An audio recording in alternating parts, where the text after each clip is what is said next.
السلام علیکم ورحمۃ اللہ.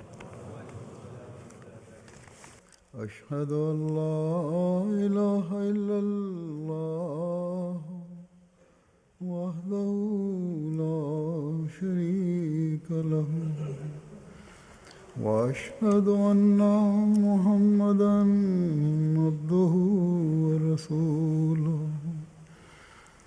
اما بعد فاعوذ باللہ من الشیطان الرجیم. بسم اللہ الرحمن الرحیم. الحمد للہ رب العالمین الرحمن الرحیم مالک یوم الدین. إياك نعبد وإياك نستعين.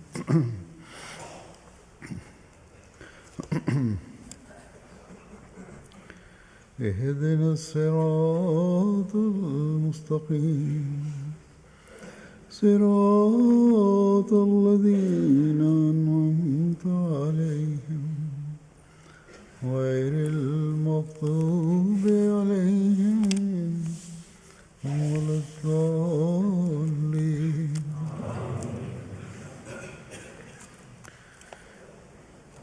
اس زمانے میں اللہ تعالیٰ نے حضرت مسیح موعود علیہ السلام کو حضرت صلی اللہ علیہ وسلم کی غلامی میں تجدید دین کے لیے بھیجا. آپ نے ہمیں دین کی اصل کو، اس کی بنیاد کو، اس کی حقیقی تعلیم کو خوبصورت کر کے دکھایا اور بدعات اور غلط روایات کو دور کرنے کی نصیحت فرمائی. بس اس زمانے میں آپ حضرت صلی اللہ علیہ وسلم کی تعلیم اور اسوہ حسنہ کا حقیقی نمونہ ہے، اور اس لحاظ سے ہمارے لیے حضرت مسیح موعود علیہ السلام کا نمونہ بھی مشعل راہ ہے. ہم خوش قسمت ہیں کہ ہمیں ہمارے بزرگ آباء اور صحابہ حضرت مسیح علیہ السلام نے حضرت مسیح علیہ السلام کے بارے میں روایات پہنچائیں. پرانے احمدیوں میں سے بہت سے ایسے ہوں گے جنہوں نے اپنے بزرگوں سے بعض واقعات اور روایات حضرت مسیح علیہ السلام کے بارے میں براہ راست سنی ہوں گی. جنہوں نے حضرت مسیح علیہ السلام کو دیکھا اور آپ علیہ السلام کی صحبت سے فیض یاب ہوئے.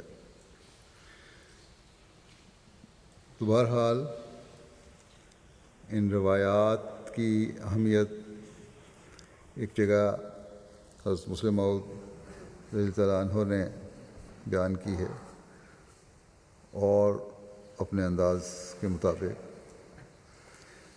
ان باتوں سے جو بظاہر چھوٹی چھوٹی ہیں، بہت سی نصیحت کی اور اسلام کی بنیادی تعلیم کی باتیں اخذ کی ہیں، وہ اس وقت میں پیش کروں گا.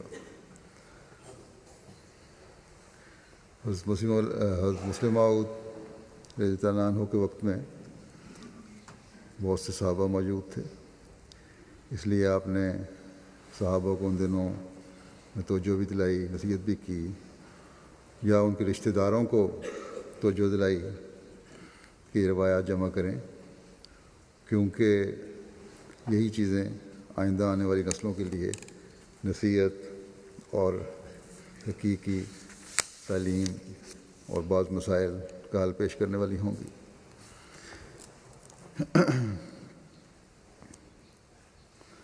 حضرت خلیفۃ مسیح ثانی حضرت مسلم موعود ایک جگہ فرماتے ہیں کہ ایک بات جس کی طرف میں نے اس سال جماعت کو خصوصی توجہ دلائی ہے جب یہ بات آپ فرما رہے ہیں، اور وہ اتنی اہم ہے، اس کی ساری بیک گراؤنڈ یہ ہے کہ ایک زمانے میں جماعت میں فتنہ اٹھا، اس فتنے کو آپ بیان فرما رہے ہیں کہ کس طرح ہمیں روکنا چاہیے، اور ہر چھوٹی سے چھوٹی بات بھی جو حضرت مسیح علیہ السلام سے ہمیں پہنچتی ہے وہ ہمارے لیے مددگار ہوتی ہے، ہمیں بہت سارے فتنوں سے بچانے والی ہوتی ہے اور بہت سی برائیوں سے روکنے والی ہوتی ہے۔ بہرحال فرماتے ہیں کہ جتنی بار اس جو بات آپ بیان فرما رہے ہیں کہ اس کی اہمیت کی طرف جماعت کو متوجہ کیا جائے کم ہے، اور وہ بات کیا ہے کہ حضرت مسیح علیہ السلام کے حالات اور آپ کے کلمات صحابہ سے جمع کرائے جائیں۔ فرماتے ہیں کہ ہر شخص جسے حضرت مسیح علیہ السلام کی ایک چھوٹی سے چھوٹی بات بھی یاد ہو، اس کا اس بات کو چھپا کر رکھنا اور دوسرے کو نہ بتانا، یہ ایک قومی خیانت ہے۔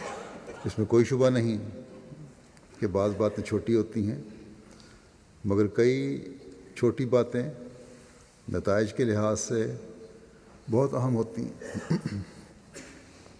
اب یہ کتنی چھوٹی سی بات ہے، فرماتے ہیں جو حدیثوں میں آتا ہے کہ رسول کریم صلی اللہ علیہ وسلم کے لیے ایک دفعہ کدو پکا، ترکاری جو ہے کدو کی، تو آپ نے بہت شوق سے اس سالن میں سے کدو کے ٹکڑے نکال کے کھانے شروع کیے، یہاں تک کہ شوربے میں کدو کا کوئی ٹکڑا نہ رہا، اور آپ نے فرمایا کہ کدو بڑی اعلیٰ چیز ہے۔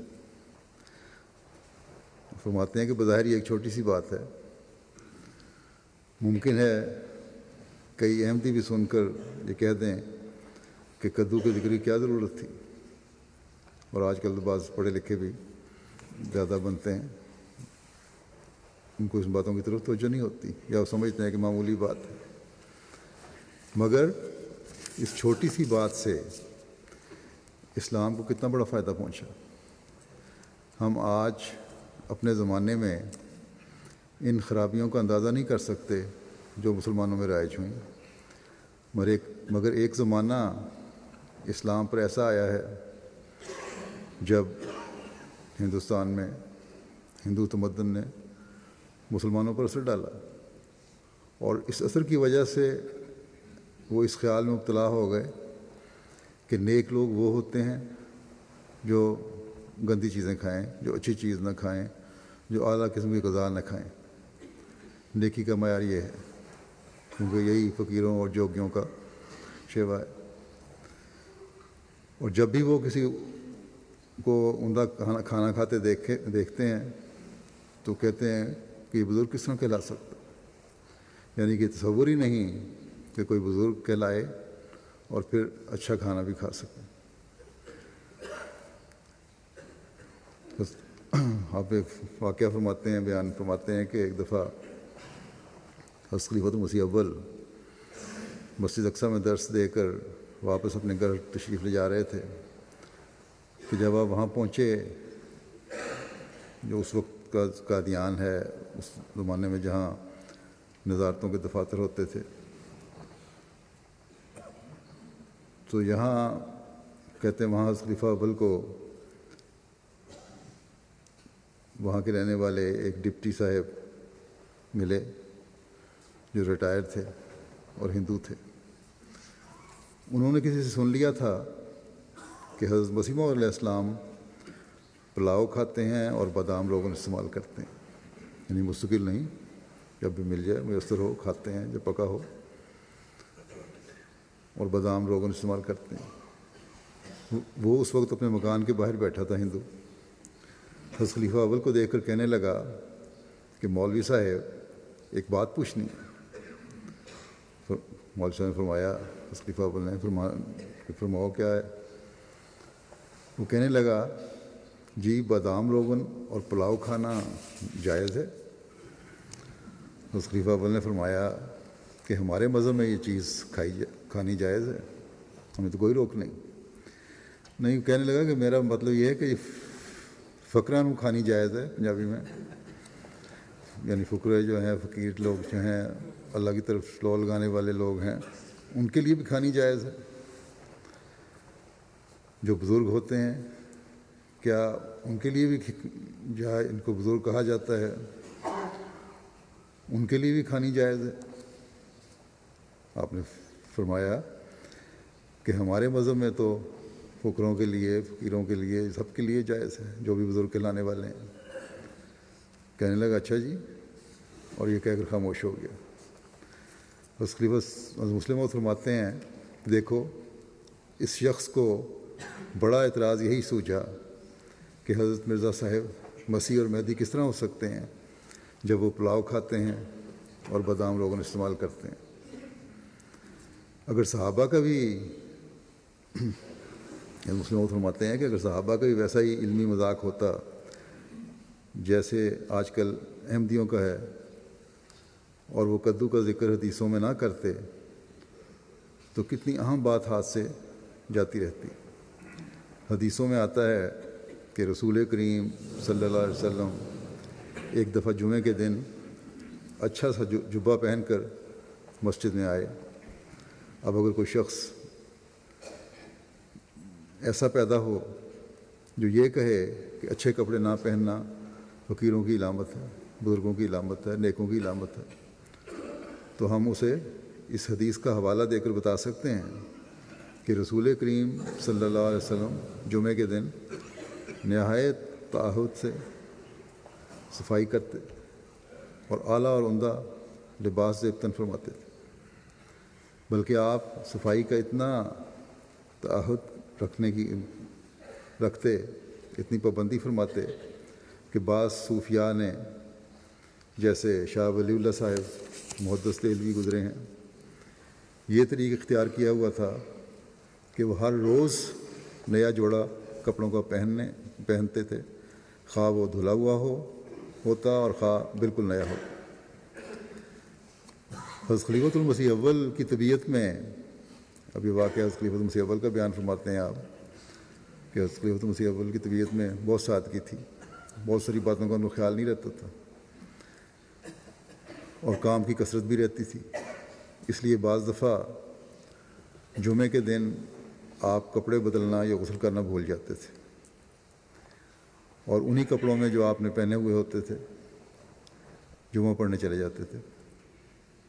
اب یہ سادگی تھی، یہ کوئی اظہار نہیں تھا کہ ضرور کہ فقیروں کا لباس ہونا چاہیے ایسا، یا بزرگی کھلانے کے لیے ضروری ہے کہ لباس نہ بدلا جائے، بلکہ کام کی زیادتی کی وجہ سے خیال نہیں رہتا تھا۔ تو مسلم فرماتے ہیں کہ میں نے جب آپ سے بخاری پڑھنی شروع کی تو ایک دن جب کہ میں بخاری کے لیے آپ کی طرف جا رہا تھا پڑھنے کے لیے، تو حضرت مسیح موعود علیہ السلام نے دیکھ لیا اور فرمایا کہاں جاتے ہو؟ میں نے عرض کیا کہ مولوی صاحب سے بخاری پڑھنے جا رہا ہوں۔ آپ نے فرمایا کہ ایک سوال میری طرف سے ہی مولوی صاحب سے کر دینا اور پوچھنا کہ کہیں بخاری میں یہ بھی آیا ہے کہ جمعے کے دن رسول کریم صلی اللہ علیہ وسلم غسل فرماتے اور نئے کپڑے پہنتے تھے۔ لیکن اب ہمارے زمانے میں صوفیت کے یہ معنی کر لیے گئے ہیں کہ انسان پراگندہ رہے، گویا اگر اس کا وزن بنایا جائے، حضرت مسلم فرماتے ہیں کہ اس بات کا اگر وزن بنایا جائے تو یوں بنے گا کہ جتنا گندا اتنا ہی خدا کا بندہ۔ حالانکہ انسان جتنا پراگندہ ہو اتنا ہی خدا تعالیٰ سے دور ہوتا ہے۔ اسی لیے ہماری شریعت نے بہت سے مواقع پر غسل واجب کیا ہے اور خوشبو لگانے کی ہدایت کی ہے، اور بدبودار چیزیں کھا کر مجالس میں آنے کی ممانعت کی ہے، مسجد میں آنے کی ممانعت ہے۔ غرض رسول کریم صلی اللہ علیہ وسلم کے حالات زندگی سے دنیا فائدہ اٹھاتی چلی آئی اور اٹھاتی چلی جائے گی۔ حضرت مسیح علیہ السلام کے حالات سے بھی دنیا فائدہ اٹھائے گی، اور ہمارا فرض ہے کہ ہم ان کو جمع کر دیں۔ ایک نوجوان نے مجھے بتایا، مسلم موت فرماتے ہیں کہ نوجوان نے مجھے بتایا کہ میں نے حضرت مسیح موعود علیہ الصلوۃ والسلام میں حضرت مسیح موعود علیہ السلام کا صحابی ہوں، مگر مجھے سوائے اس کے اور کوئی بات یاد نہیں کہ ایک دن جب کہ میں چھوٹا سا تھا، میں نے حضرت مسیح موعود علیہ الصلوۃ والسلام کا ہاتھ پکڑ لیا اور آپ سے مصافحہ کیا، اور تھوڑی دیر تک میں آپ کا ہاتھ اپنے ہاتھ میں لیے برابر کھڑا رہا۔ کچھ دیر کے بعد حضرت مسیح موعود علیہ السلام ہاتھ چھڑا کر کسی اور کام میں مشغول ہو گئے۔ اب بظاہر یہ ایک چھوٹی سی بات ہے، مگر بعد میں انہی چھوٹے چھوٹے واقعات سے بڑے بڑے اہم نتائج اخذ کیے جائیں گے۔ مثلا یہی واقعہ لے لو، اس سے ایک بات یہ ثابت ہوگی کہ چھوٹے بچوں کو بھی بزرگوں کی مجالس میں لانا چاہیے۔ چنانچہ حضرت مسیح موعود علیہ السلام کے زمانے میں لوگ اپنے بچوں کو بھی آپ کی مجالس میں لاتے تھے۔ ممکن ہے، آپ فرماتے ہیں کہ ممکن ہے کہ آئندہ کسی زمانے میں ایسے لوگ بھی پیدا ہو جائیں جو کہیں کہ بچوں کو بزرگوں کی مجالس میں لانے کا کیا فائدہ ہے۔ ان مجالس میں بڑوں کو شامل ہونا چاہیے صرف، کیونکہ جب فلسفہ آتا ہے تو ایسی بہت سی باتیں پیدا ہو جاتی ہیں، اور یہ کہنا شروع کر دیا جاتا ہے کہ بچوں نے کیا کرنا ہے۔ بس جب بھی ایسا خیال پیدا ہوگا، یہ روایت ان کے خیال کو باطل کر دے گی، اور پھر اس کی مزید تائید اس طرح ہو جائے گی کہ حدیثوں میں لکھا ہوا ہے کہ رسول کریم صلی اللہ علیہ وسلم کی مجالس میں بھی صحابہ اپنے بچوں کو لاتے تھے۔ اسی طرح اس روایت سے یہ بھی ظاہر ہوتا ہے کہ جب کوئی کام ہو تو اپنا ہاتھ چھڑا کر کام میں مشغول ہو جانا چاہیے، کیونکہ اس میں یہ ذکر ہے کہ جب اس بچے نے آپ کا ہاتھ پکڑا اور تھوڑی دیر تک پکڑے رکھا تو آپ نے اپنا ہاتھ کھینچ کر الگ کر لیا۔ آج یہ بات معمولی دکھائی دیتی ہے، لیکن ممکن ہے کسی زمانے میں لوگ سمجھنے لگ جائیں کہ بزرگ وہ ہوتا ہے جس کا ہاتھ اگر کوئی پکڑے تو پھر وہ چھڑائے نہیں، بلکہ جب تک دوسرا اپنے ہاتھ میں اس کا ہاتھ یہ رکھے وہ خاموش کھڑا رہے۔ ایسے زمانے میں یہ روایت لوگوں کے خیال کی تردید کر سکتی ہے اور بتا سکتی ہے کہ یہ لغو کام ہے۔ چنانچہ حضرت مسیح موعود علیہ السلام نے بھی اپنا ہاتھ کھینچ لیا تھا، جس سے معلوم ہوتا ہے کہ اگر کوئی کام کرنا ہو تو محبت سے دوسرے کا ہاتھ الگ کر دینا چاہیے اگر کسی نے پکڑا ہوا ہے، چاہے وہ بچہ ہی ہو۔ تو اس قسم کے کئی مسائل ہیں جو ان روایات سے پیدا ہو سکتے ہیں۔ آج ہم ان باتوں کی اہمیت نہیں سمجھتے، مگر یہ اس زمانے کی بات ہے جب صحابہ زندہ تھے، اس وقت آپ ان کو فرما رہے ہیں۔ مگر جب احمدی فقہ، احمدی تصوف اور احمدی فلسفہ بنے گا تو اس وقت یہ معمولی نظر آنے والی باتیں اہم حوالے قرار پائیں گی، اور آج بھی ان کی ضرورت ہے، محسوس کی جاتی ہے۔ اور بڑے بڑے فلسفی جب ان واقعات کو پڑھیں گے تو کود پڑیں گے، یعنی حیرانی اور خوشی سے اچھل پڑیں گے اور کہیں گے کہ خدا اس روایت کو بیان کرنے والے کو جزائے خیر دے کہ اس نے ہماری ایک پیچیدہ گتھی سلجھا دی۔ جب ایسی مسائل سامنے آئیں گے، ایسے واقعات سامنے آئیں گے جن سے مسائل حل ہوتے ہوں، تو فلسفی بجائے ادھر ادھر دیکھنے کے جن کو دین سے تعلق ہے وہ اس کو دعا دیں گے اس روایت بیان کرنے والے کو۔ پھر آپ فرماتے ہیں یہ ایسا ہی واقعہ ہے جیسے ہم حدیثوں میں پڑھتے ہیں کہ رسول کریم صلی اللہ علیہ وسلم ایک دفعہ سجدے میں گئے تو حضرت حسن رضی اللہ عنہ جو اس وقت چھوٹے بچے تھے آپ کی گردن پر لاتیں لٹکا کر بیٹھ گئے، اور رسول کریم صلی اللہ علیہ وسلم نے اس وقت تک سر نہ اٹھایا جب تک کہ وہ خود بخود الگ نہ ہو گئے۔ اب اگر اس قسم کی حرکت کرے تو ممکن ہے بعض لوگ اسے بے دین قرار دے دیں اور کہیں کہ اسے خدا کی بات کا خیال نہیں، اپنے بچے کے احساسات کا خیال ہے۔ مگر ایسا شخص جب بھی یہ واقعہ پڑھے گا اسے تسلیم کرنا پڑے گا کہ اس کا خیال غلط ہے، اور وہ چپ کر جائے گا، کیونکہ حضرت صلی اللہ علیہ وسلم کی مثال سامنے ہے۔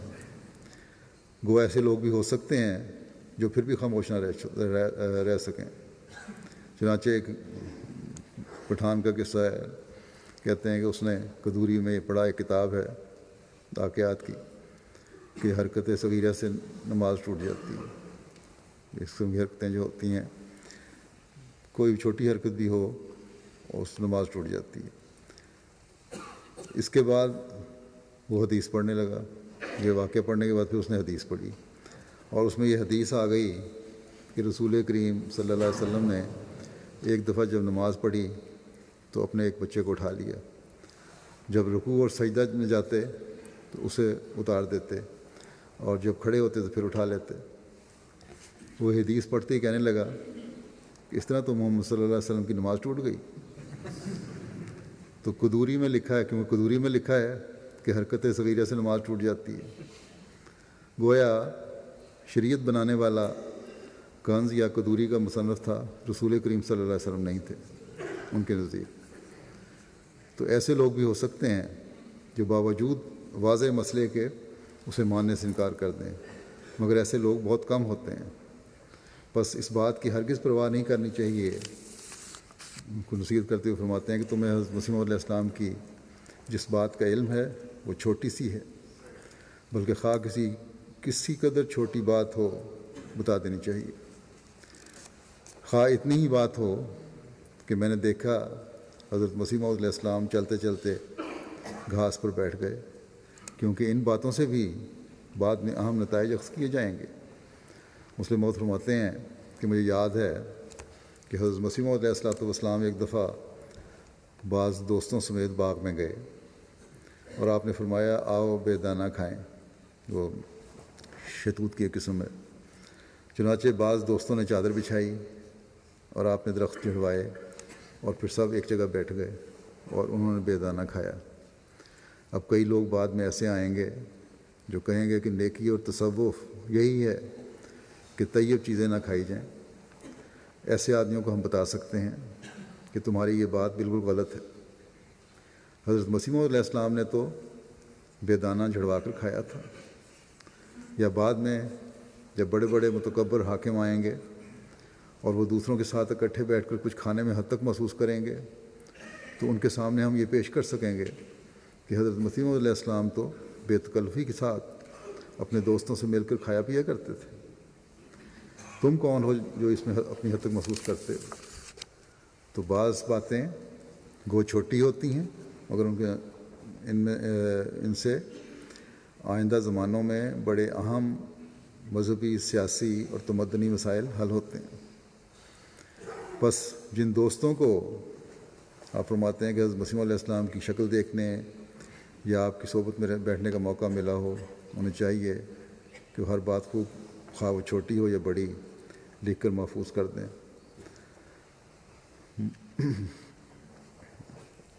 مثلا اگر کوئی شخص ایسا ہے جسے حضرت مسیح موعود علیہ السلام کے لباس کی طرز یاد ہے تو وہ بھی لکھ کر بھیج دے، آپ نے اس زمانے میں فرمایا۔ اور اس کے بعد پھر صحابہ نے اپنی روایات جمع بھی کرنی شروع کیں، لکھوانی شروع کیں، اور بہت سارے واقعات رجسٹر بن چکے ہیں صحابہ کی روایات کے، ان کو ایک دفعہ میں بیان بھی کر چکا ہوں۔ اب یہ نئے سرے سے ان کو، پہلے تو ہاتھ سے لکھے گئے تھے، کمپوز کو کیے جا رہے ہیں تاکہ اگر کتابی صورت میں شائع کرنے ہوں تو شائع بھی ہو جائیں۔ اور بہت سارے ایسے ہیں بعض دفعہ جن کے بعض حوالے اگر تضاد نہیں تو دوسرے حوالوں سے بعض دفعہ پوری طرح ملتے نہیں، یا حضرت مسیح علیہ السلام کی بعض اور روایات زیادہ واضح ہیں ان کی روایات کی نسبت، تو ان کو چھوڑا بھی گیا ہے نئے کمپوز کرتے وقت۔ لیکن چھوٹی چھوٹی باتیں بہت ساری سامنے آ جاتی ہیں ان سے۔ بعض کمپوز کرنے والے ہمارے علماء بھی ایسے ہیں جو بعض باتوں کو سفارش کر کے بھجوا دیتے ہیں کہ ان کو رکھنے کی ضرورت نہیں، اس سے تو یہ اثر پڑ سکتا ہے اور وہ اثر پڑ سکتا ہے۔ جب میں خود ان کو پڑھتا ہوں تو کئی روایات میں نے دیکھی ہیں کہ بلا وجہ کی احتیاط ہے ان علماء کی، اور روایات کو آنا چاہیے۔ تو بہرحال یہ روایات جمع ہو رہی ہیں، انشاءاللہ تعالی جماعت کے سامنے پیش بھی ہو جائیں گی کسی وقت میں۔ تو تو مسلم موت فرماتے ہیں کہ ان روایات سے ایک فائدہ یہ ہوگا کہ اگر آئندہ کسی زمانے میں ایسے لوگ پیدا ہو جائیں جو کہیں، مثلا ایک اور چھوٹی سی بات ہے کہ ننگے سر رہنا چاہیے، تو ان کے خیالات کا ازالہ ہو سکے۔ اس میں کوئی شبہ نہیں کہ رسول کریم صلی اللہ علیہ وسلم کی حدیثیں موجود ہیں۔ اب ایک چھوٹی سی بات ننگے سر رہنا بھی ہے، ہم لوگ پڑھتے ہیں نمازیں وغیرہ ننگے سر بعض دفعہ پڑھ لیتے ہیں، تو ان روایات سے اس طرف بھی توجہ ہو جاتی ہے، کیونکہ بہت سارے واقعات ایسے بھی ہیں جس میں مسجد کے آداب، نماز کے آداب، بڑی مجالس میں بیٹھنے کے آداب کا ذکر ہوتا ہے۔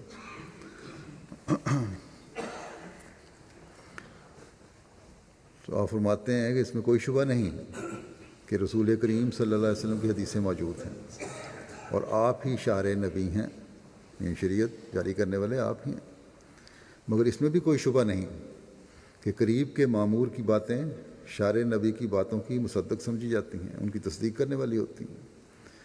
آج کل یہ کہا جاتا ہے کہ جن فقہ کی باتوں پر امام ابو حنیفہ نے عمل کیا ہے وہ زیادہ صحیح ہیں، اسی طرح آئندہ زمانے میں رسول کریم صلی اللہ علیہ وسلم کی جن حدیثوں کو حضرت مسیح موعود علیہ السلام نے اپنے عمل سے سچا قرار دیا ہے، انہی کو لوگ سچی حدیثیں سمجھیں گے، اور جن حدیثوں کو حضرت مسیح موعود علیہ السلام نے وضعی قرار دیا ہے، یعنی خود بنائی گئی ہیں یا صحت نہیں ان کی، ان حدیثوں کو لوگ جھوٹا سمجھیں گے۔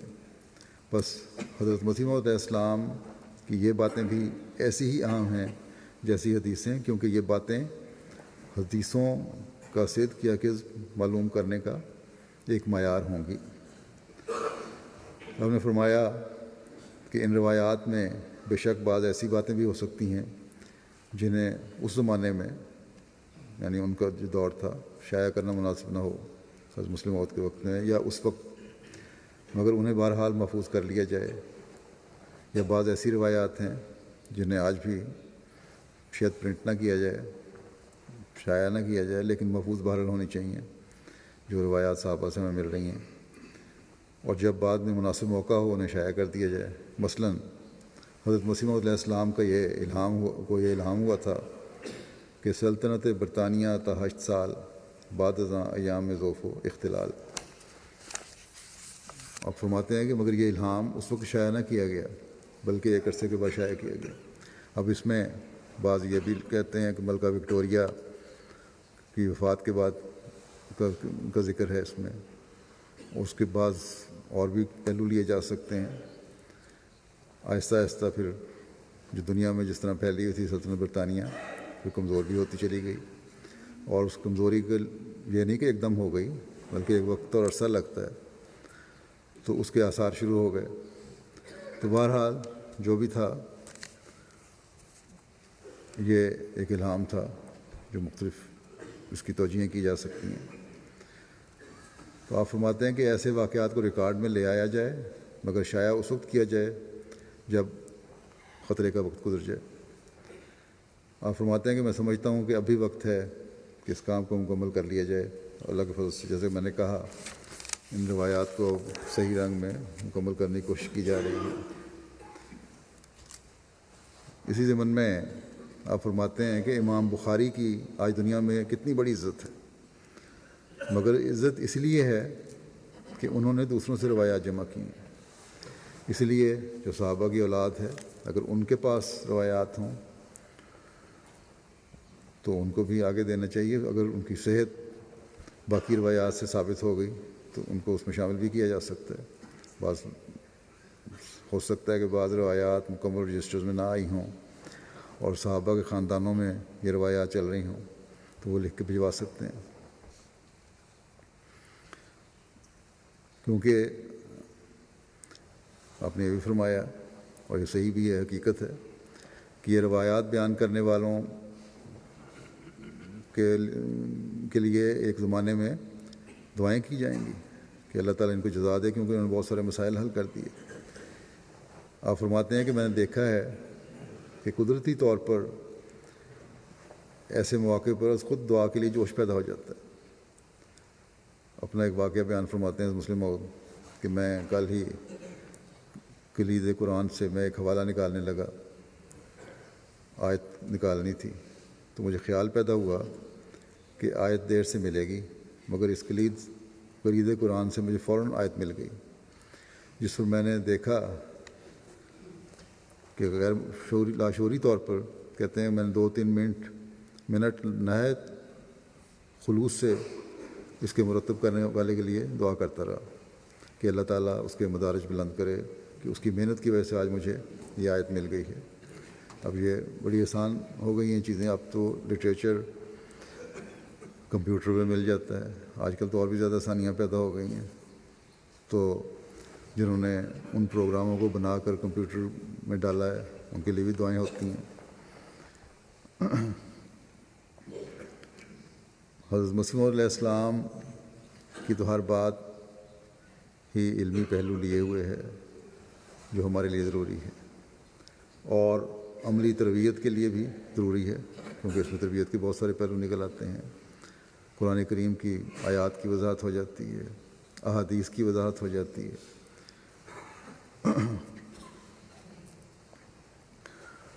اور اس سے ہمیں پھر فائدہ پہنچتا ہے۔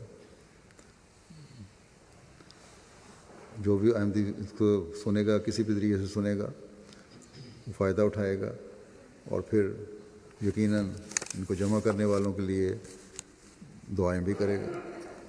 بس یہ ایک بڑی اہم چیز ہے جو بعض دفعہ انسان اس پہ پوری توجہ نہیں دیتا۔ مجھے یاد ہے جب میں نے صحابہ کا ذکر شروع کیا تھا تو کچھ لوگوں نے اپنے جو صحابہ کی اولاد میں سے ہیں، خاندانی طور پہ جو ان کے خاندانوں میں روایات چل رہی ہیں وہ بھجوائی تھیں، تو ان کو چاہیے یہ روایات باقاعدہ دیکھ کر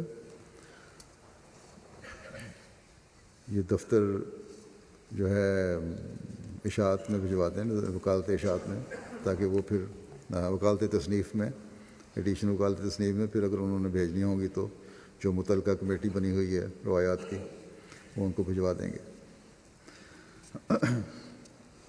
ایک واقعہ اور میں اس وقت بیان کرتا ہوں جو آج بھی بعض سوال اٹھانے والوں کا جواب ہے۔ حضرت مسیح موعود علیہ السلام کو ابتدا سے ہی اسلام کی ترقی کی ایک تڑپ تھی، اور چاہتے تھے کہ مسلمان اپنی حالت درست کریں، اور عملی حالت درست کرنے کے لیے سب سے ضروری چیز جو ہے وہ اللہ تعالیٰ کی عبادت کی طرف توجہ دینا ہے، نمازیں پڑھنا ہے۔ اس لیے آپ نے قادیان کے رہنے والے جو مسلمان تھے ان کے لیے ایک انضام فرمایا کہ وہ مسجد میں آ کر نماز پڑھا کریں۔ اسی واقعے کا ذکر کرتے ہوئے حضرت مسلم موعود فرماتے ہیں، غیر احمدیوں کو یہ جواب دیتے ہوئے جو کہا کرتے تھے، اس وقت بھی الزام لگاتے تھے اور آج بھی الزام لگاتے ہیں کہ احمدی مسلمان نہیں ہے، نعوذ باللہ نئی شریعت لے آئے حضرت مسیح موعود علیہ السلام، تو ان کو جواب دے رہے ہیں حضرت مسلم موعود کے حضرت مرزا صاحب یعنی مسیح موعود علیہ السلام نے سلسلہ احمدیہ کے قیام سے پہلے یہاں کے لوگوں کی یہ حالت دیکھ کر کہ وہ نماز کی طرف توجہ نہیں کرتے، خود آدمی بھیج کر ان کو مسجد میں بلوانا شروع کیا۔ اب مسلمانوں کی اعتراض کرنے والے تو ہیں، لیکن آج بھی اور ہمیشہ سے یہ اکثریت کی حالت ہے کہ نماز کی طرف توجہ کم ہے، تو لوگوں کو بلوانا شروع کیا آدمی بھیج کر۔ تو انہوں نے یہ عذر کرنا شروع کر دیا لوگوں نے، کیونکہ زیادہ تر ذمہ دار پیشہ تھے، غریب لوگ تھے، کہ نمازیں پڑھنا عمراء کا کام ہے، امیروں کا کام ہے، ہمارا نہیں۔ ہم غریب لوگ کمائیں یا نمازیں پڑھیں، مزدوری کریں یا نمازیں پڑھتے رہیں 5 وقت۔ تو آپ نے پھر یہ انتظام کیا، کہتے ہیں اگر نہ کریں گے تو بھوکے رہیں گے۔ اس پر حضرت مسیح علیہ السلام نے یہ انتظام کیا کہ ٹھیک ہے تم نماز پڑھنے آیا کرو، 1 وقت تک کھانا تمہیں مل جایا کرے گا۔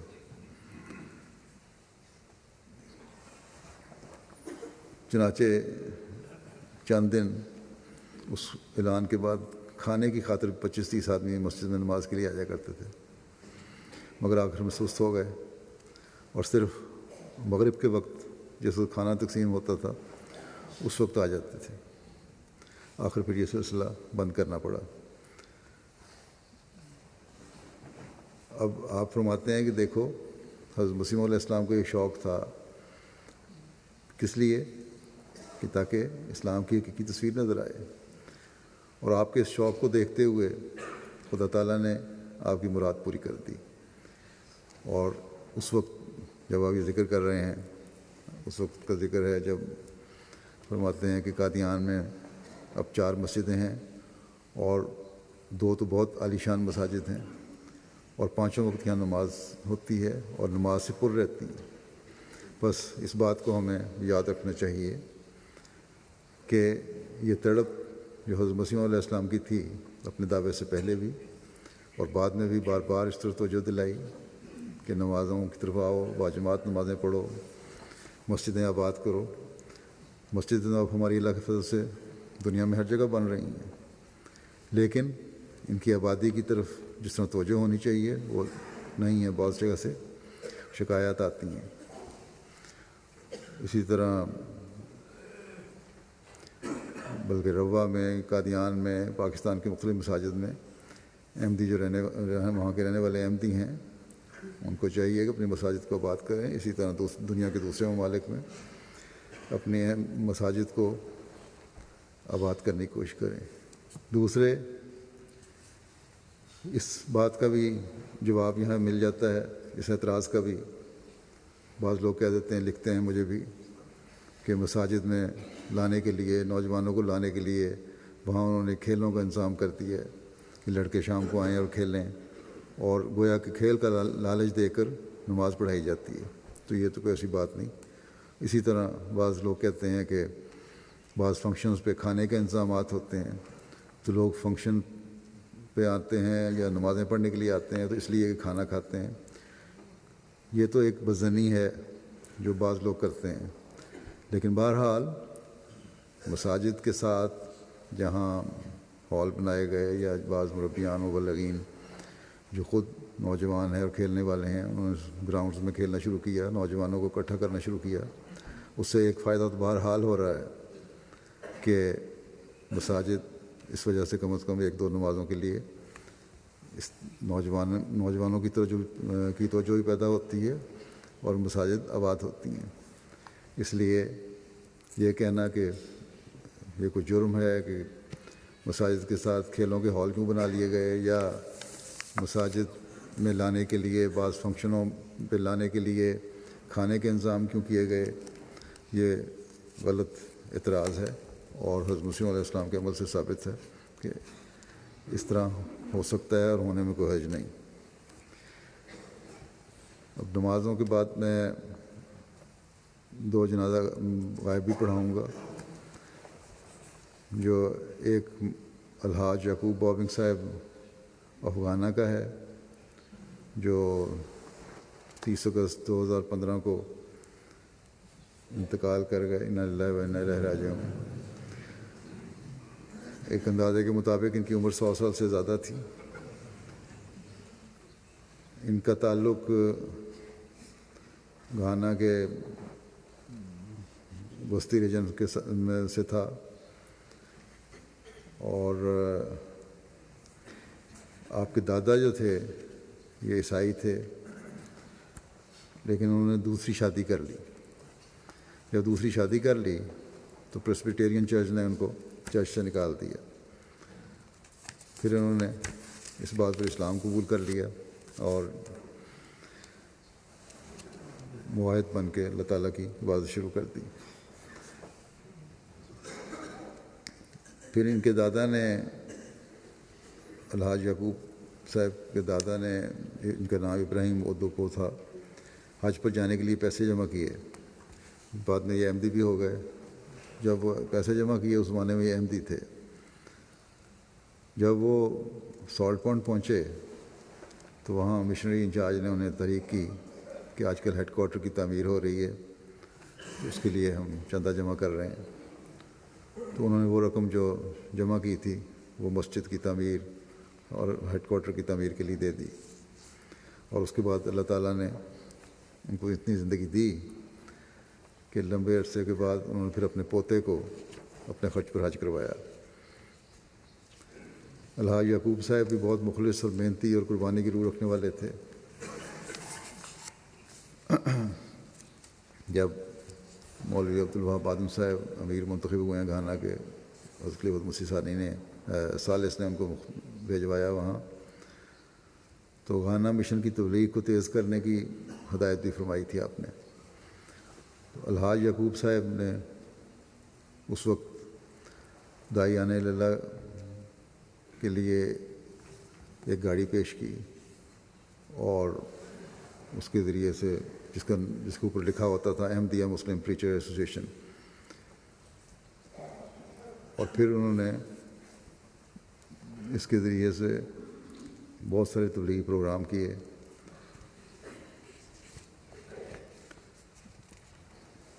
پھر ان کی یہ بھی خوبی تھی کہ جہاں ایک جماعت بنتی، نوجوان جمع ہو جاتے، تو آپ وہاں اپنے خرچ پر مسجد بنواتے، اور واقفین اور مبلغین کی بہبود کا بڑا خیال رکھنے والے تھے۔ آپ کے 2 بیٹے بھی وقف زندگی ہیں، ایک مرکزی مبلغ ابراہیم بن یعقوب صاحب ہیں جو ٹرینیڈاڈ میں ہمارے مشنری انچارج اور امیر ہیں، اور دوسرے وہاں کے لوکل مشنری ہیں نور الدین بابنگ صاحب جو شمالی علاقے میں سے خدمت کی توفیق پا رہے ہیں۔ آپ روا بھی گئے تھے، الحاج بابنگ صاحب موسی بھی تھے، اور اللہ کے فضل سے تمام جائیداد اور آمد کا حساب ان کا صاف تھا۔ جب میں گھانا میں تھا اس وقت میں نے دیکھا ہے بڑے پرجوش داعی اللہ تھے، اور ہر وقت تیار رہتے تھے، اور خوش مزاجی بھی ان میں تھی، اور بالکل اور اس کے ساتھ ہی عاجزی بھی بے انتہا تھی۔ اللہ تعالیٰ ان کے درجات بلند فرمائے، اور ان کی اولاد کو بھی اور ان کی نسلوں میں بھی ان کی نیکیاں جاری رکھنے کی توفیق عطا فرمائے۔ دوسرا جنازہ ہوگا، یہ ہمارے دیرینہ خادم سلسلہ مکرم مولانا فضل اللہ بشیر صاحب ہیں، جو کسی وجہ سے ان کا جنازہ نہیں پڑھا جا سکا تھا، دفتری غلط فہمی کی وجہ سے۔ 3 اگست کو ان کی وفات ہوئی تھی 97 سال کی عمر میں۔ انا للہ و انا الیہ راجعون۔ 1918 میں یہ پیدا ہوئے مکرم چودھری کرم اللہ صاحب چیمہ کے گھر میں، اور مولوی صاحب نے 24 نومبر 1944 کو زندگی وقف کی۔ 3 جون 1946 میں قادیان پہنچے، اور باقاعدہ ان کی ریٹائرمنٹ 1978 میں ہوئی، لیکن 1993 تک آپ ری امپلائی ہوتے رہے، جماعتی خدمات باقاعدہ کارکن کی حیثیت سے انجام دیتے رہے، لیکن اس کے بعد بھی تا دم آخر رضاکارانہ طور پر بہت سارا کام کیا انہوں نے جماعت کا، خاص طور پر پروف ریڈنگ وغیرہ کا کام۔ یہ کہتے ہیں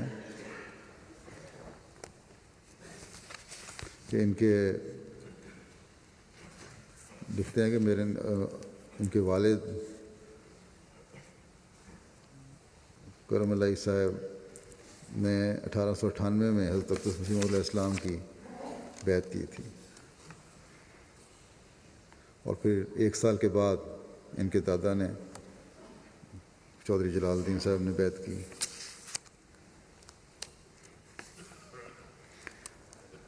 ان کے والد کا جماعت سے خلافت سے تعلق اتنا مضبوط تھا، اور اللہ تعالیٰ بھی ان کی رہنمائی فرماتا تھا۔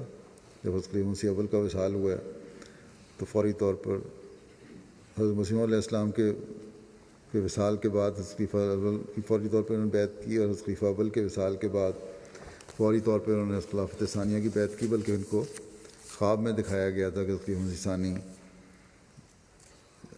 آئندہ خلیفہ ہیں۔ ان کی وصیت تھی، اور انہوں نے 1/8 کی وصیت کی ہوئی تھی۔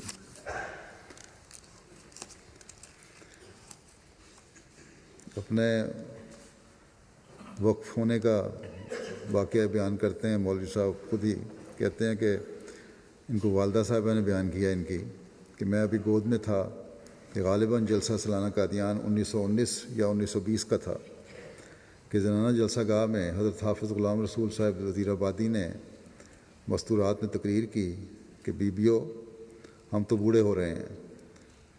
یہ صحابی تھے. اب دین کی خدمت کے لیے قائم مقاموں کی ضرورت ہے. تم اپنے بچوں کو دین کی خدمت کے لیے وقف کرو، ان کو قادیان دینی تعلیم کے لیے بھیجو. اس تقریر کے دوران والدہ صاحبہ نے اللہ تعالیٰ سے وعدہ کیا اور دعا کی کہ یہ بچہ فضل الہی خدا کی راہ میں وقف کروں گی. چنانچہ 1931 میں جب آپ نے مڈل میں داخل ہوئے تو آپ کے والد صاحب نے آپ کو والدہ کے اس عہد کے متعلق بتایا اور کہا کہ اگر تم دنیاوی تعلیم جاری رکھنا چاہتے ہو تو میں تمہیں بعد میں جب تعلیم حاصل کر لو تو اتنی میری پوزیشن ہے کہ تحصیلدار لگوا سکتا ہوں، جو اس زمانے میں بڑا اعزاز تھا. لیکن آپ نے فوراً کہا کہ میں قادیان دارالعلوم جاؤں گا وقف کر کے.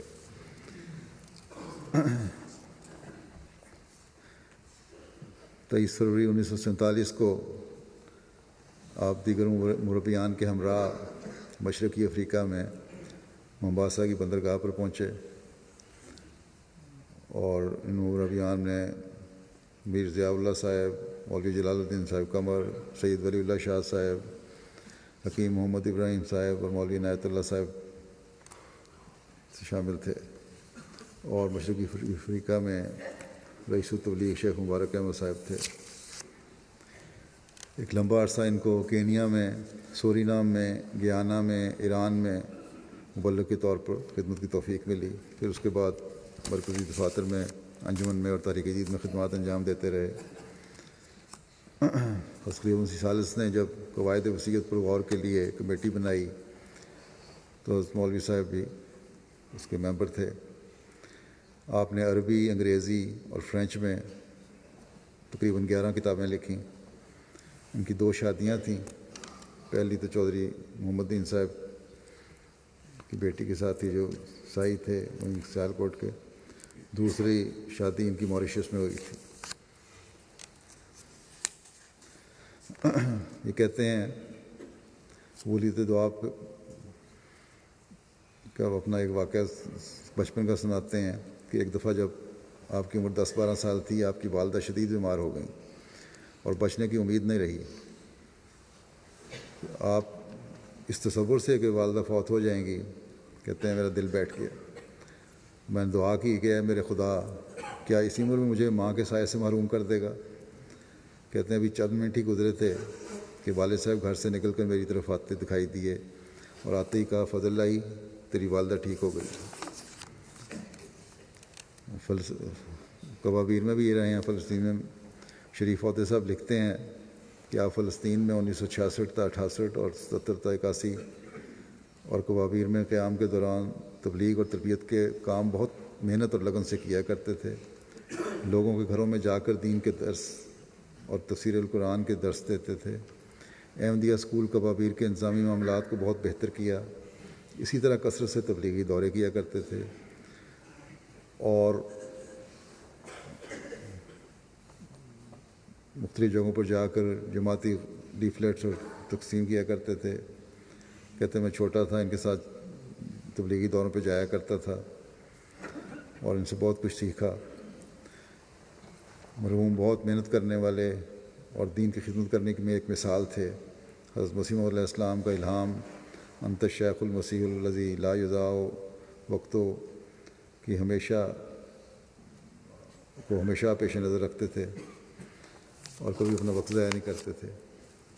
وہاں ایک مجلہ بھی آپ نے البشرا شائع کیا اور بہت خود اسی پر کام کرتے تھے. خود ہی اس کی کمپوزنگ کرنا، اس کی لکھنا، چھاپنا، یہ سارا کچھ آپ کے سپرد تھا.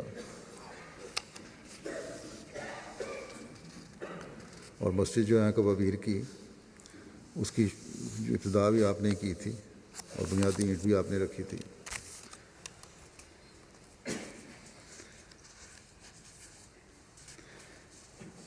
ایک دفعہ آپ نے بتایا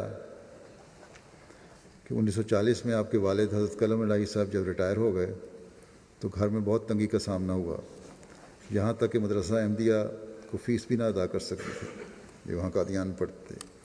ایک دن پرنسپل صاحب کی طرف سے نوٹس ملا کہ 7 یوم کے اندر، ہیڈ ماسٹر مدرسہ احمدیہ کا، کہ 7 یوم کے اندر فیس ادا کرو ورنہ مدرسے سے نکال دیے جاؤ گے۔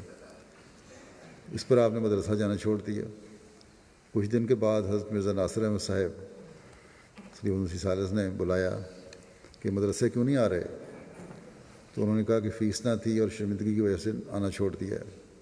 حضرت مرزا ناصر احمد صاحب نے کہا کہ فیس کا انتظام میں کر دیتا ہوں۔ آپ نے کہا کہ صدقہ میں نے نہیں لینا، قرضہ حسنہ دے دیں۔ اس طرح آپ نے اپنی تعلیم جاری رکھی، مگر 1940 سے 1942 تک حالات نہایت غربت کے تھے، فاقہ کشی کی کیفیت رہی۔ کہتے ہیں ایک دفعہ تو یہ حالت تھی کہ 56 گھنٹے تک کچھ کھانے کو نہ ملا، مگر کسی سے ذکر تک نہ کیا، اور 56 گھنٹے کے بعد ایک دوست نے کہا کہ آج آپ میرے ساتھ کھانا کھائیں۔ اس طرح 56 گھنٹے کے بعد ایک روٹی خدا تعالیٰ نے آپ کو کھلائی، اور اس ایک روٹی کے بعد پھر 48 گھنٹے فاقہ رہا۔ شاید کہتے ہیں کہ یہ فاقہ کشی جو تھی یہ اللہ تعالیٰ کی طرف سے برداشت کی ٹریننگ تھی۔ تبلیغ کی مشکلات میں ہمیشہ میرا یہ کام آیا۔ تبلیغ کی مشکلات کا کئی دفعہ ذکر کیا۔ تبلیغی افریقی دوستوں کے ساتھ تبلیغی دورے پر جاتے تھے تو فاقے کرنے پڑتے تھے۔ کبھی اچھا کھانا مل جاتا تھا اور جو کچھ میسر ہوتا کھا لیتے، اور کبھی یہ دل میں خیال نہیں آیا کہ ہم دین کی بڑی خدمت کر رہے ہیں۔ بس یہ آج کے واقعی نے زندگی کو سامنے رکھنی چاہیے یہ بات۔ آج کے اللہ تعالیٰ کے فضل سے حالات تو بہت بہتر ہیں ہر جگہ ہی، اور کبھی ایسی نوبت نہیں آتی کہ کسی کو فاقہ کرنا پڑے۔ آپ نے ساری زندگی اللہ تعالیٰ کی رضا حاصل کرنے کی کوشش کی، میٹرک کے بعد وقف کیا اور اپنی آخری سانس تک اس عہد کو پورا کیا کہ دین کو دنیا پر مقدم رکھوں گا۔ ان کی پوتی نے لکھا کہ دادا جی بہت کم اپنے حالات کا ذکر کرتے تھے جو ان کو تبلیغ کے راستے میں پیش آئیں، لیکن ایک بات انہوں نے بتائی کہ جب تبلیغ کے لیے جاتے تو صبح 2 روٹیاں بنا لیتے، ایک صبح کھا لیتے اور دوسری ساتھ باندھ لیتے، راستے میں کہیں بھی پانی یا چائے کس سے کھا لیتے۔ اور اس کی تصدیق جب افریقہ میں رہے ہیں تو وہاں کے لوگوں نے بھی کی کہ اس طرح 2 روٹیاں بناتے تھے اور نکل پڑتے تھے سفر پہ تبلیغ کے۔ سورینام کے مبلغ لکھتے ہیں کہ 1970 تا 72 میں ان کو مبلغ سلسلہ گیانا کی حیثیت سے خدمت کی توفیق ملی، اور سورینام کے متعدد دورے کیے اپنے مختلف جگہوں کے۔ 25 اپریل 1971 کو جماعت کی پہلی مسجد کے افتتاح کی تاریخی سعادت حاصل کی۔ موصوف نے انتہائی نامساعد حالات میں بڑے صبر اور حوصلے کے ساتھ یہاں وقت گزارا۔ غیر مبائن کی مخالفت کے علاوہ اس وقت وہاں غیر مبائن بھی بہت زیادہ ہیں۔ اس وقت جماعت کے اندر خواجہ اسماعیل کا ایک گروہ پیدا ہو چکا تھا جنہوں نے آپ کے لیے بہت مشکلات پیدا کیں اور ہر ممکن کوشش کی کہ مسجد کی زمین جماعت کے نام نہ ہو، مگر آپ نے بڑے حوصلے کے ساتھ ان مشکلات کا سامنا کیا اور پوری تندہی کے ساتھ خدمات سلسلہ میں مصروف رہے۔ پیغام حق پہنچانے کے ساتھ مرکز کو بھی تفصیلی طور پر جماعتی حالات سے آگاہ رکھا، اور پھر انہوں نے 1972 میں خلیفۃ المسیح ثالث کو لکھا کہ سورینام میں مسجد اور مشن ہاؤس سے جماعت کو ایک مرکز میسر آ گیا، مگر گیانا میں اب تک کسی قسم کے مرکز نہیں ہے جو مرکز سے محروم ہے، اور 12 سال سے وہاں مبلغ سلسلہ ہے، جس کی وجہ سے میرے دل میں بڑی تڑپ ہوتی ہے کہ وہاں بھی مسجد بنے۔ موریشس میں جب رہے ہیں تو وہاں کے مبلغ انچارج لکھتے ہیں بڑے خاص حالات میں ان کی وہاں تقرری ہوئی تھی۔ 1954 میں جب مکرم بشیر الدین عبید اللہ صاحب کو بعض لوگوں نے بات ماننے سے انکار کر دیا، جماعت وہاں 2 حصوں میں بٹ گئی۔ ایک حصہ اطاعت سے باہر جانے لگا اور اپنی ایسوسیشن بنا لی انہوں نے علیحدہ۔ اس پر حضرت خلیفۃ مسیح ثانی نے ان کو جو فلسطین میں تھے پیغام دیا کہ فوری طور پر موریشس پہنچے۔ اب موریشس پہنچے تو آپ کے خلاف امیگریشن میں شکایت کر دی گئی، لیکن کیونکہ ان کے پاس برٹش نیشنلٹی تھی اس لیے بہرحال حکومت کو ان کو اجازت دینی پڑی ملک میں داخل ہونے کی۔ انہوں نے بڑی حکمت سے حالات کا جائزہ لیا اور پھر بڑے طریقے سے مسجد پہ جو مخالفین تو نہیں، جو منافقین نے قبضہ کیا ہوا تھا یا مرتدین نے قبضہ کیا ہوا تھا، اس کو بڑی حکمت سے آپ مسجد میں گئے اور وہاں نمازیں پڑھانی شروع کیں، اور آہستہ آہستہ جماعت کا دوبارہ جو مباحث جماعت تھی اس کو دوبارہ مسجد میں جمع کرنا شروع کیا۔ اور یہیں اس دوران میں ان کی ماریشس میں دوسری شادی بھی ہوئی تھی۔ یہاں انہوں نے فرینچ میں بہت ساری بعض کتابیں بھی لکھی، جیسا کہ میں نے ذکر کیا ہے، اور انہوں نے اللہ کے فضل سے جماعت کو وہاں اس فتنے سے بچایا اور نئے سرے سے جماعت کو جمع کر دیا، ایک ہاتھ پہ اکٹھا کر دیا۔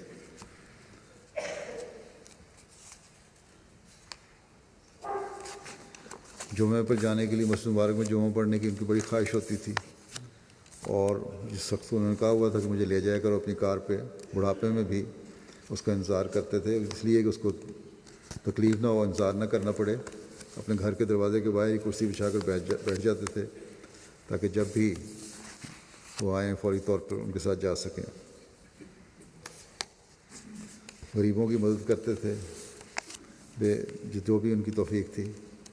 ایک دفعہ ایک غریب نے لکھا کہ آپ میرے بچے کا تعلیمی خرچ بھجواتے ہیں، اس دفعہ اس کو کچھ زیادہ رقم کی ضرورت ہے تو زیادہ پیسے بھجوا دیں، منی آرڈر۔ کبھی گھر میں کسی سے ذکر نہیں کیا۔ اتفاق سے ان کی بہو کے ہاتھ ایک خط لگا، اس سے پتہ لگے گا کہ یہ چپ کے خاموشی سے غریبوں کی مدد کیا کرتے تھے۔ ان کی بہو کہتی ہیں کہ میں نے ان سے کہا کہ واقعہ سنائیں بات باہر تبلیغ کا، تو کہتے ہیں ایک واقعہ میں تمہیں آج سنا دیتا ہوں۔ کہنے لگے کہ میرا یہ معمول تھا کہ ہر روز نماز فجر کے بعد تھوڑا تھوڑا اندھیرا ہوتا تھا کہ میں تبلیغ کے لیے نکل جاتا تھا اور اس طرح شام کو واپس آتا تھا۔ ایک دن جب میں شام کو گھر واپس آیا تو دیکھا کہ بہت سے لوگ میرے گھر کے باہر جمع ہیں۔ میں پریشان ہوا کہ اللہ خیر کرے، یہ لوگ میرے انتظار میں کیوں کھڑے ہیں؟ اتنے میں دور سے ہی انہوں نے کہنا شروع کر دیا کہ مولانا صاحب مبارک ہو، مبارک ہو۔ میں نے پوچھا کس بات کی مبارک؟ تو لوگوں نے بتایا کہ آج صبح جب آپ گئے ہیں تو ایک شیر آپ اکٹھے پیدل چل رہے تھے، یا تو شیر آپ کے آگے چلتا تھا اور آپ شیر کے پیچھے ہوتے تھے، یا پھر آپ آگے چل رہے ہوتے تھے اور شیر آپ کے پیچھے پیچھے چل رہا ہوتا تھا، لیکن خدا نے آپ کو سلامت رکھا۔ اس بات کی ہم مبارکباد دے رہے ہیں۔ کہتے ہیں بہت سارے لوگوں نے جنگل میں اس طرح دیکھا اپنے کام کرتے ہوئے۔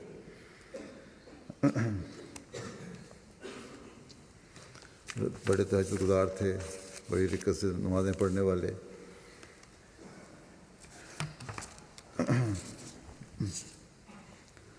اور بہت سارے مبلغین نے، دوسروں نے ان کے بارے میں حالات لکھے ہیں، اور حقیقت میں یہ بڑے متوکل انسان، بڑے وہمت، صابر اور دین کا درد رکھنے والے، دین کو دنیا پر مقدم کرنے والے، جو بھی واقعات بیان ہوئے چاند ایک، ان میں کوئی مبالغہ نہیں ہے۔ خلافت سے بھی ان کا بے انتہا تعلق تھا۔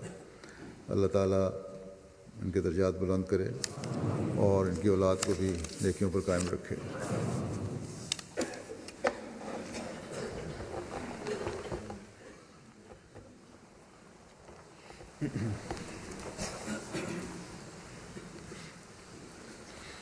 الحمد لله نحمده ونستعينه ونستغفره ونؤمن به ونتوكل عليه ونعوذ بالله من شرور أنفسنا ومن سيئات أعمالنا من يهده الله فلا مضل له ومن يضلل فلا هادي له ونشهد أن لا إله إلا الله ونشهد أن محمدا عبده ورسوله عباد الله رحمكم الله إن الله يأمر بالعدل والإحسان والإحسان وإيتاء ذي القربى وينهى عن الفحشاء والمنكر والبغي يعظكم لعلكم تذكرون اذكروا الله يذكركم وادعوه يستجب لكم ولذكر الله أكبر.